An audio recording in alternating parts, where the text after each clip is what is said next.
How's it going, Coach? It's going great. Just wrapped up a workout and snuck over here and excited to link up with you, Debbie. Yeah, it's always great to see you. You have an incredible pedigree of winning. You're trying to build this culture at UIC. Tell us how it's going. It's going great. We had just a great opportunity to go to Spain this summer in a foreign tour and just really build on our culture and just get ahead of just our system and build some camaraderie. And then we just hit the ground running into preseason, and we're 3 weeks in. We start official practice next week, and girls are working hard and we're healthy. So Healthy is the most important thing, right? Sometimes when people talk about their cultures, it can sound a little cliche because everybody talks about their culture and identity. What are some of the pillars of your culture that you instill every day in your players? yeah, absolutely. So it starts with love, how we treat each other, how we interact, how we respect each other. Service, we're a huge service team. Just getting out in the community, being a part of things that are bigger than ourselves. Okay, and then it goes down to discipline. Okay, creating habits, routines that translate into success. Resiliency is a big one for us. We talk a lot about just not chasing perfection, but chasing progress. And how we respond to adversity. And then the last, which I think is really important, is synergy and how we connect as a unit and how we become interdependent as a team and rely on each other's strengths and support each other's weaknesses to get to, I guess, our ultimate potential as a team. Yeah, I mean, those are things that you're striving for every day, I'm sure, that are part of your daily practice. I want to go to the service element of it because players get out in the community and they do some wonderful things and they're great role models and they bring some great recognition to your brand. But I want to know how service works on the court. Tell me the things that you see service play out in the game. Yeah, absolutely. Just picking up a teammate off the ground, after they take a charge or just have a tough play, making the extra pass. The idea of service is, one, we're in really unique positions as student athletes where I think we're very fortunate. And this idea of trying to give back to people that are less fortunate or people that are not in your situation, I think translates really nicely to just creating an environment where it's bigger than you, which basketball is, and a team sport, it has to be bigger than you as an individual. And I think it translates really nicely. And I just think my goal as a head coach is to obviously win games, but my mission is to impact young people's lives and make them better people. And so to me, it's a big part of what we do, and our kids are very bought into it and they love doing it. It's who they are at this point. I love the way you describe that. Your job is one thing, your mission is another, and they're both equally important. Okay, so it takes maturity to do all the things that you're talking about. And you might have the most mature team in the entire country with 11 seniors and or graduate students. How did you put this roster together? Tell us a little bit about it. Yeah, so I do, and it's bittersweet. It's good and bad because obviously we got a lot of work to do on the recruiting trail this year. But it all started just in the program that I inherited. They were in a tough position and had only won 2 games, and they were struggling, I thought, for talent that could compete in the Valley. And so I wasn't really picky about years or creating the perfect classes or balance.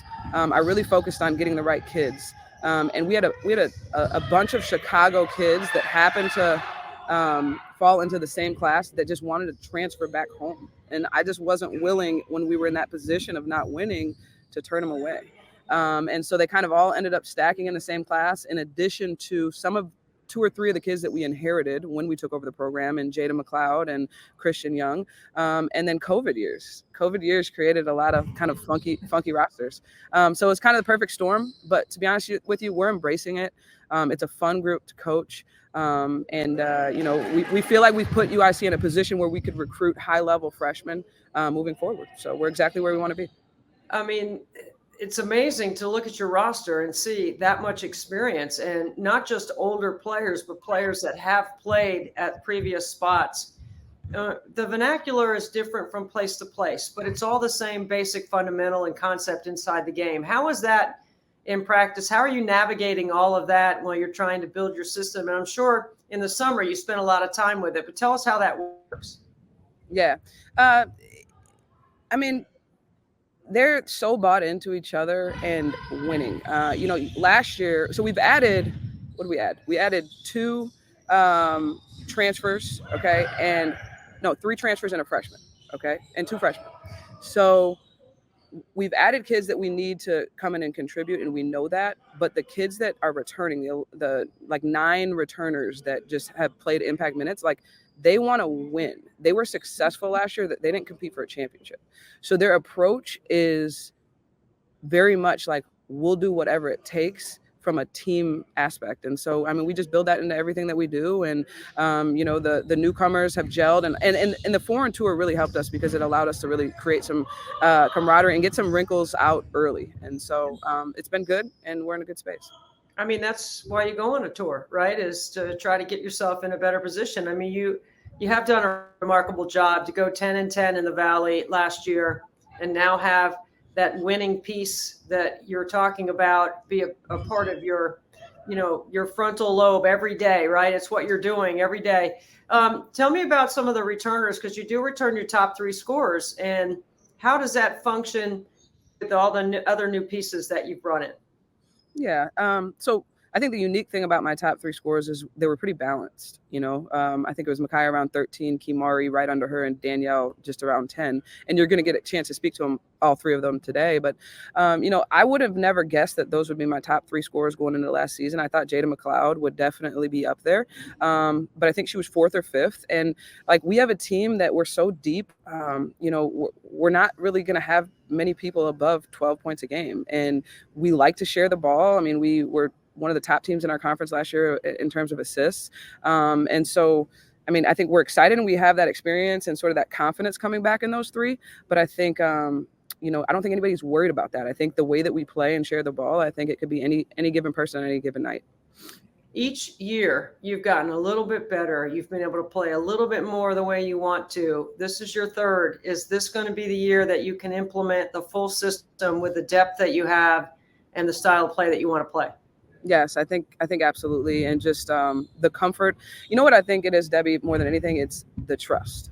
There's a trust there. And that took a lot of time to build, just kids coming from different systems. And I finally feel like we're there in terms of the relationship and the trust amongst me and the players and our coaching staff and the players, where they understand that our jobs is to help make them better. And there's not a whole lot of emotions tied beyond, amongst that. They're coachable. They're, ready to learn anything. They're ready to adjust.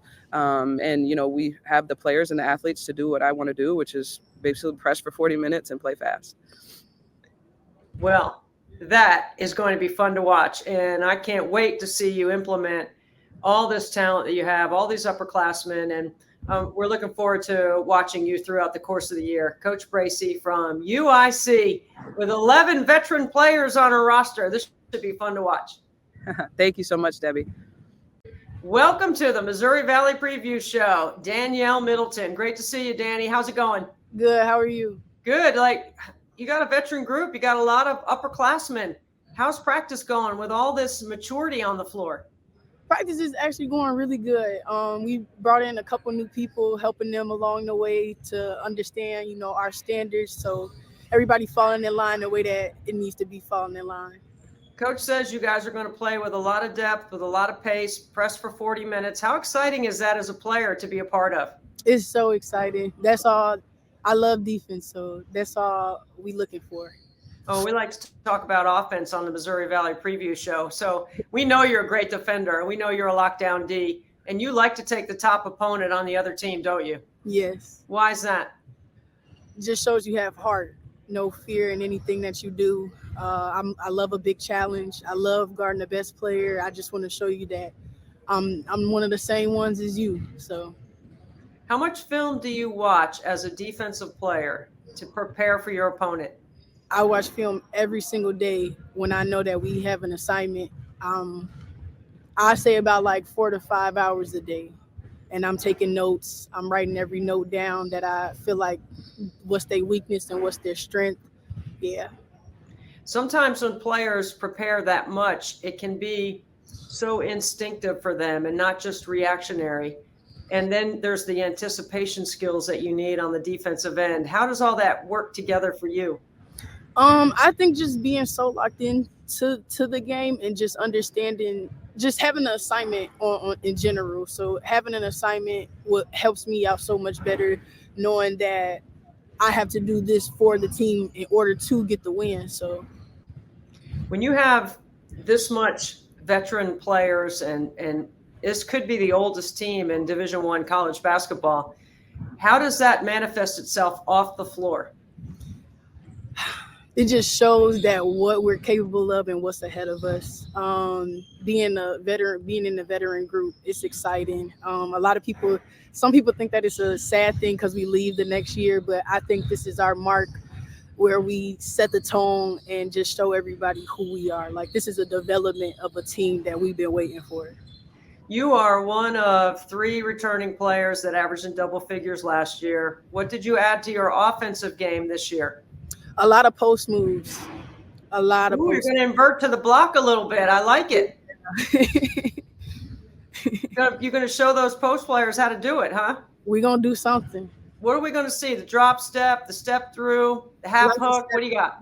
Lots of step throughs, lots of drop steps, fadeaways. Yeah. Yeah, I can't wait to see that mismatch inside. Danyel Middleton, thank you so much for being with us on the Missouri Valley Preview Show. Thank you, Debbie. Keimari Rimmer. She's a rim runner from UIC. Thanks for coming on the preview show with us, Keimari. How's it going? It's good. How are you? I'm doing great. I'm ready for the season to get going. What are you most looking forward to this year? Likewise, I think I'm most looking forward to is our team chemistry and just showing how much work we've put in the off season. I think it's really going to come. It's going to be something special. What did you learn from your trip to Spain that was able to bring this group together?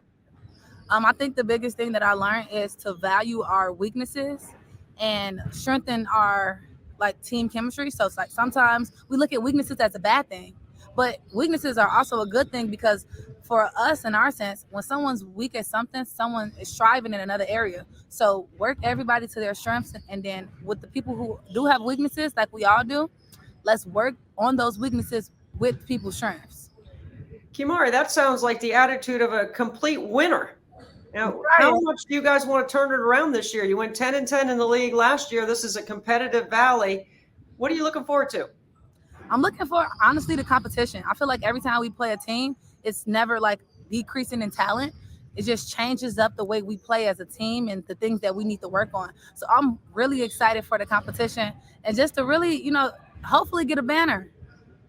I like to talk about banners, that's for sure. When you look at your non-conference schedule, sometimes coaches put it together to be challenging to get you ready for the conference. How do you feel about your non-conference and what are you circling on your calendar? For sure, I think the game that I'm circling is the LSU because me and Anissa played together at DePaul. Both great competitors, so I think it'll be good to, go back against competition. But I think our non-conference schedule is challenging, but it will prepare us for a very tough league. What is the thing about the Missouri Valley that makes it so tough? I think the perseverance in each team. Sometimes we get a lead on someone and it's in most leagues, it's kind of done. But sometimes when you have a lead, that team could turn it around in 2 minutes. So just the resiliency of the league itself, I think that's what I like the most. And Keimari, one of the pillars of your culture, according to Coach, is resilience. So we know during the course of the year, every team, every player will have some measure of adversity. How do you know this group's going to be able to bounce back together? I think I know how we're going to bounce back together because the offseason we've went through a lot of tough things. And as a team, we've built a foundation to where those things aren't hindering us. They're only progressing us. So seeing the offseason and how much perseverance we've had, I think that's going to work more towards our resiliency. Keimari, to listen to you and listen to your teammates, the energy that you guys are bringing and providing together is going to make for a really fun watch and listen on your team. Good luck this year as UIC takes on all challengers with 11 graduate students and seniors. Have fun this year. Thank you. Thanks for having me. Makiyah Williams led UIC in scoring last year, but she's bolstered by a couple of other veteran players that provided double figures. Makiyah, we are so looking forward to seeing you play this year. Tell us a little bit about how practice is going so far.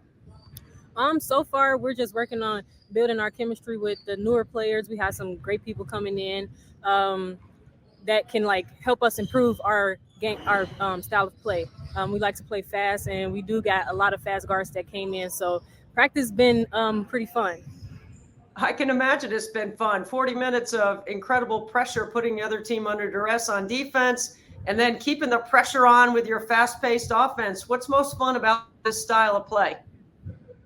I think the most fun thing is that like we all can score. So just like being happy for each other, everybody getting buckets and stuff. You guys aren't going to be sneaking up on anybody this year. You know that, right? You're not sneaking up on anybody, Makiyah. Yeah, no, they know us now. They know. They have a lot of respect for what you're doing and what Coach Bracey is building. When you think about your team and the older group of players that you have on college basketball standards, this is a very old, mature-looking group. There's not going to be anybody with arthritis or anybody drawing Social Security out of this group, is there? No, hopefully not. Hopefully we can stay healthy so we can compete for a championship. What did you add to your game from last year? You led the team in scoring, and you have complementary players around you, and you've added more talent. What did you add to your game? So this year I've been focused on defense and getting my teammates involved, and then also just like the pace of the game. Like I'm understanding the game more now, so I've been working on the pace of the game, changing paces, and not always trying to play fast. When you're trying to play fast and you're changing the tempo, the off season is usually really important for getting yourself in shape and the right condition to be able to play. With your depth, you're probably going to need to play 28, 29 minutes. How'd you do that? I'll say just like working on my body in the weight room, conditioning, and just like this isn't, well, a lot of people don't pay attention to this piece of the game, but like the mental piece of the game, that's what I focused on too. Yeah, tell me about film work, how you get yourself ready, knowing that you're the top person on the scouting report for the other team. What are some of the things that you're thinking about in your preparation? Preparation is exactly what I'm thinking of. I'm not thinking of like the other team and how like they gonna plan to like stop me and stuff. I'm thinking like I prepared for this. I know what's coming. I know like people gonna like trap me when I get the ball in the paint. Like, so it's just like my preparation. Like I worked for it, so I just trust my work. Your other teammates talked about banners and winning, and you've got a team that will expect to win. You have players that have come to the program that are winners. Coach Bracey has been a championship caliber player in this league. She knows what it takes to win. What do you think is going to be the determining factor as you try to close out games this year?